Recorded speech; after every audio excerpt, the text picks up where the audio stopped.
पदखंड, पाठ, साख्या एवं शबद। इसके कवि हैं कबीरदास जी।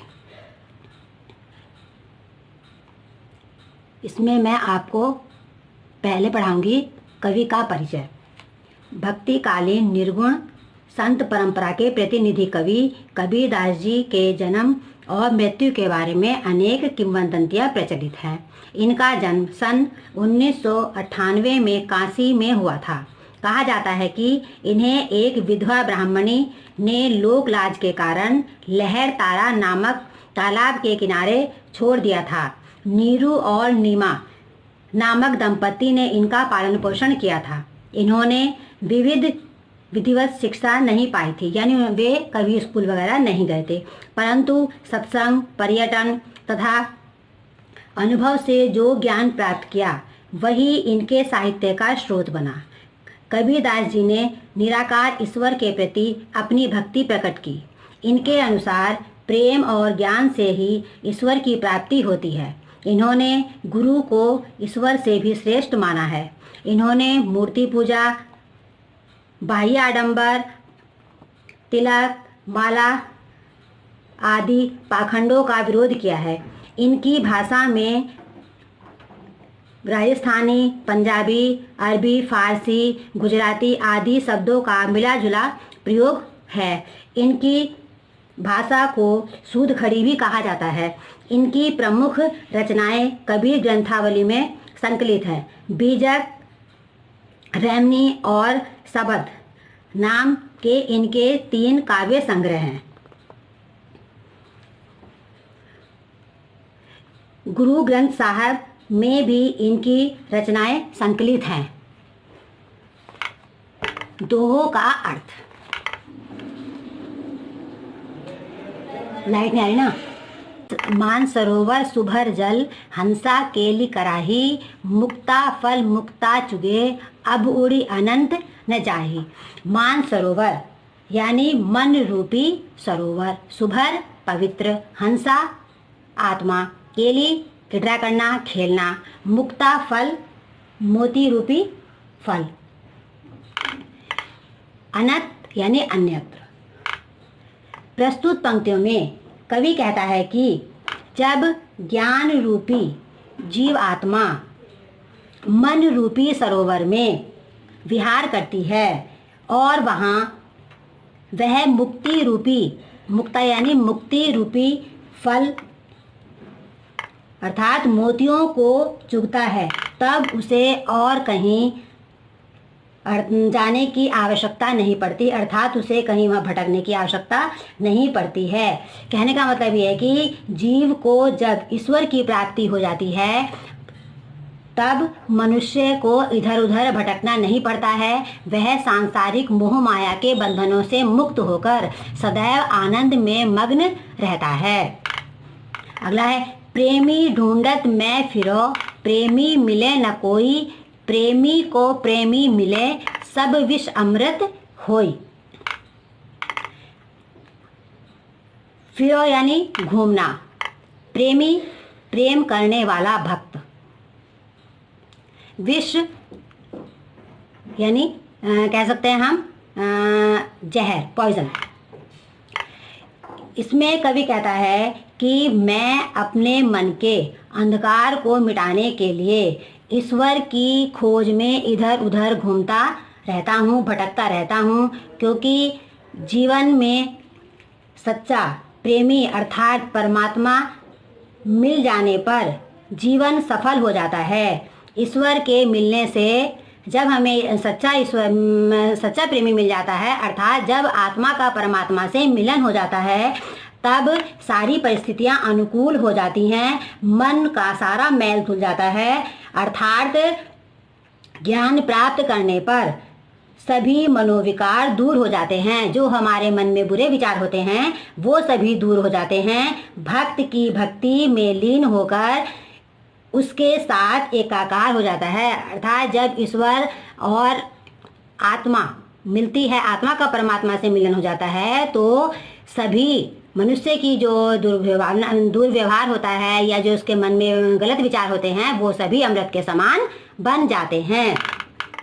हस्ती चढ़िए ज्ञान को सहज दुलीचा डारी, स्वान रूप संसार है भूकन दे झकमारी।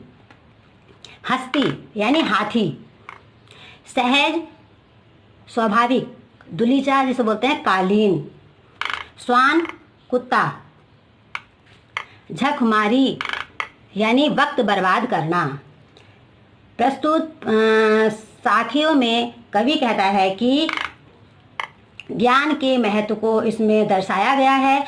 सभी को ज्ञान रूपी हाथी पर सवारी करनी चाहिए। इस ज्ञान रूपी हाथी पर सहज दुलीचा यानी स्वाभाविकता का कालीन डालकर बिछाना चाहिए। ज्ञान प्राप्ति हो जाने पर जीव को उसका जीवन है वो धन्य हो जाता है। मनुष्य का इस संसार में भटकना रुक जाता है, अर्थात जब उसे सच्चा ज्ञान हो जाता है तो वह इधर उधर नहीं भटकता है, मनुष्य का भटकना रुक जाता है। कवि ने इस अज्ञानी रूपी संसार की तुलना एक कुत्ते से की है। जिस तरह से हाथी चलता है और उसके पीछे कुत्ते भौंकते रहते हैं, वह मस्ती में चलता रहता है, उसी प्रकार कवि कहता है कि ज्ञानी को देखकर अज्ञानी लोग चिढ़ते हैं और कुत्ते की तरह निरर्थक जीवन व्यतीत करते रहते हैं। अर्थात ज्ञानी व्यक्ति व्यर्थ में अपना समय बर्बाद नहीं करता है। ज्ञान के बिना जीवन निरर्थक और सारहीन माना जाता है। ज्ञान ईश्वर प्राप्ति का प्रमुख आधार है। पखा पखी के कार ने सब जग राहा भुलान, निरपख होय के हरि भजे सोही संत सुजान। इसमें कवि कहता है पखा पखी यानी पक्ष विपक्ष। जो व्यक्ति पक्ष विपक्ष में पढ़ करके इस संसार को भुला रहा है। कवि इसमें कहता है कि हमें मनुष्य को पक्ष विपक्ष की बातों में कहने का मतलब है कि अगर हम किसी की बात सुनते हैं और अपनी बात कहते हैं तो हम उसी की बात को सुनते रहते हैं और उसी का दोष निकालते रहते हैं, अपने पक्ष को नहीं देखते हैं। तो इन सब को छोड़ करके जो ईश्वर का भजन करता है उसी को ही सच्चा संत कहा जाता है। हिंदू मुआ राम कही, मुसलमान खुदाई, कहे कबीर सो जीवता, जो दुहु के निकट न जाई। इसमें कबीरदास जी ने कहा है कि वे जो पक्ष विपक्ष यानी जाति पाति के आडंबरों को छोड़कर उन्होंने सच्चे प्रेम को ही महत्व दिया है। मुआ यानी मर गया, खुदाई अल्लाह से संबंधित कहा गया है, जीवता जीवित है, सो वही, दुहु दोनों, निकट यानी पास। इसमें कबीरदास जी कहते हैं कि जो हिंदू लोग होते हैं वो मुझे राम राम कहते कहते मर गए और जो मुसलमान लोग हैं वो मुझे खुदा खुदा कहते हुए मर गए हैं। अर्थात ये दोनों अपना जीवन नष्ट करते हैं। वही व्यक्ति कबीरदास जाके कहते हैं कि वही व्यक्ति सच्चे अर्थों में जीवित है जो इन दोनों के निकट नहीं है, अर्थात उनके पास नहीं है। कहने का अभिप्राय है कि ईश्वर सर्वव्यापक है, लोग भ्रमवश उन्हें अलग अलग नामों से पुकारते हैं। राम और खुदा एक ही हैं, उनके नाम पर किसी प्रकार का भेदभाव उत्पन्न करना ठीक नहीं होता है।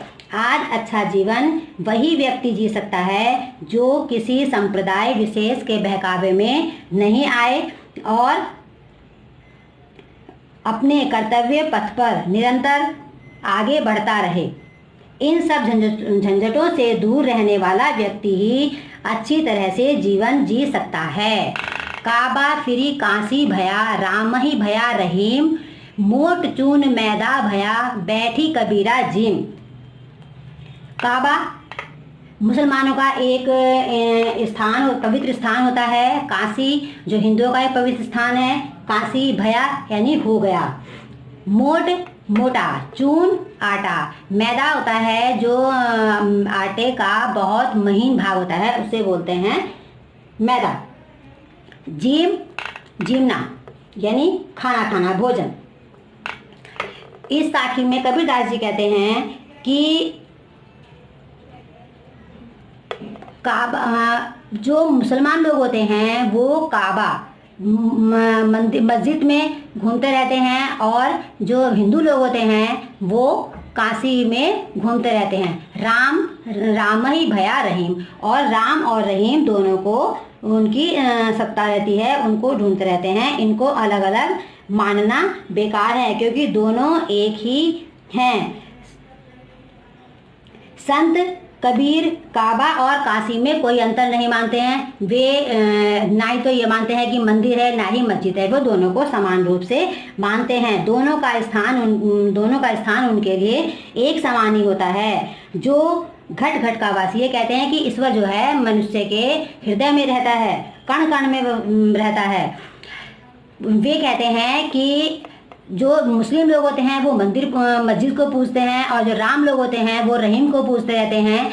वे कहते हैं कि जो और उसको नहीं पूजते हैं जो जिस चक्की के से गेहूं को पीसकर मोटा चून बनाया जाता है, अर्थात आटा बनाया जाता है, और उसे अधिक बारीक पीस दिया जाए तो वह मैदा बन जाता है।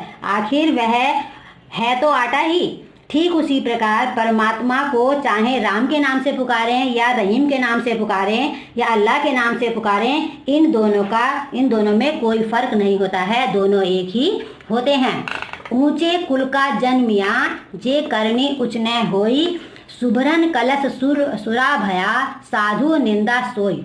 ऊंचे कुल यानी वंश, जन्मिया जन्म लेना, करनी कार्य काम जो करते हैं, सुभरन कह सकते हैं आप उसको, सुभरन कलश सुरभया स्वर्ण, कलश घड़ा, सुरा शराब विष, निंदा बुराई। कबीरदास जी इसमें कहते हैं कि व्यक्ति के ऊंचे या नीचे कुल में जन्म लेने से कोई बड़ा या ऊंचा नहीं होता है। व्यक्ति अपने कर्मों से ही ऊंचा या नीचा बनता है। जिस तरह से एक स्वर्ण के कलश में शराब भर दी जाए तो उसकी साधु लोग निंदा ही करेंगे।